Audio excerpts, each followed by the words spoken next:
చంద్రబాబు నాయుడు దుర్మార్గాన్ని కనీసం ఈ ఎన్టీఆర్ గారి వర్ధంతి రోజైనా 30వ వర్ధంతి రోజైనా మీరు ఎన్టీఆర్ నిజమైన అభిమానులు ఆలోచించండి. ఒకసారి దయచేసి ఆలోచించండి. చివరి క్షణాల్లో ఆయన ఎంత దుఃఖపడ్డారో, తనకు జరిగిన అవమానానికి ఎంత విలపించారో, వచ్చిన అభిమానులందరి దగ్గర ఎంత ఆవేదన వెలుబుచ్చారో, ఈ దుర్మార్గుడు, ఈ వెన్నుపోటుదారుడు, ఈ కుట్రదారుడు, మరి ఇటువంటి నీచుడు నా అల్లుడని చెప్పుకోవడానికి కూడా నేను సిగ్గుపడుతున్నాను. నమ్మి నా పిల్లనిచ్చి పెళ్లి చేస్తే నా గొంతు కోశాడు. చివరికి నేను వ్యవస్థాపక అధ్యక్షుడిని, నన్ను పార్టీ అధ్యక్ష పదవి నుంచి తొలగించాడు. తర్వాత అధికారాన్ని 254 సీట్లు నేను కష్టపడి ఎన్నికల్లో సాధించుకుంటే 8 నెలలు తిరగకుండానే మరి ఏదో వంకలు చెప్పి వైస్రాయ్ హోటల్లో ఎమ్మెల్యేలను పెట్టి దారుణంగా వాళ్ళని డబ్బుతో కొనుగోలు చేసి చివరికి నా పదవికి ఎసురు పెట్టిన నీచుడు. ఇటువంటి చంద్రబాబును అసలు రాజకీయ రంగంలో ఉంచకూడదు అని చెప్పి ఎలుగెత్తి చాటాడే మీ అన్న నందమూరి తారక రామారావు.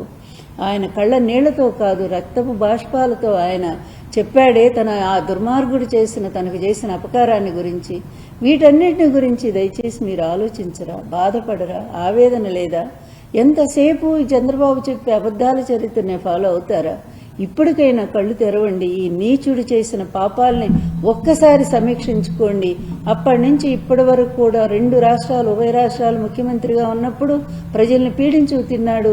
రైతుల పాలిట శాపంలాగా మారాడు. అదేవిధంగా ఎంతోమందిని కాల్చి చంపించాడు. అటువంటి నీచుడు మళ్ళీ కూడా ఆంధ్రప్రదేశ్ విడిపోవటానికి కూడా అతనే కారకుడయ్యాడు. విడిపోయిన తర్వాత మళ్ళీ ఏదో ఈ రాష్ట్రాన్ని ఉద్ధరిస్తాడని నమ్మి ప్రజలు ఇస్తే అప్పుడు కూడా హామీల మీద హామీలు, 600 హామీలు ఇచ్చి ఒక్కడు కూడా నెరవేర్చకుండా ఆ రోజు కూడా ప్రజలను మోసం చేసి వెళ్ళిపోయాడు. మళ్ళీ మొన్న ఈవీఎంలను అడ్డం పెట్టుకొని వచ్చాడు తప్ప జగన్ మీద అసంతృప్తి, జగన్ మీద ఏ విధమైనటువంటి వ్యతిరేకత ప్రజల్లో ఎక్కడా కూడా లేదు, ఏ వర్గంలో కూడా లేదు చెప్పాలి అంటే. అయినప్పటికీ కూడా తను ఓడిపోతానని తెలిసి కూడా చంద్రబాబు నాయుడు ఈ విధంగా మళ్ళీ అడ్డదారిలోనే అధికారాన్ని చేజిక్కించుకోవడం జరిగింది.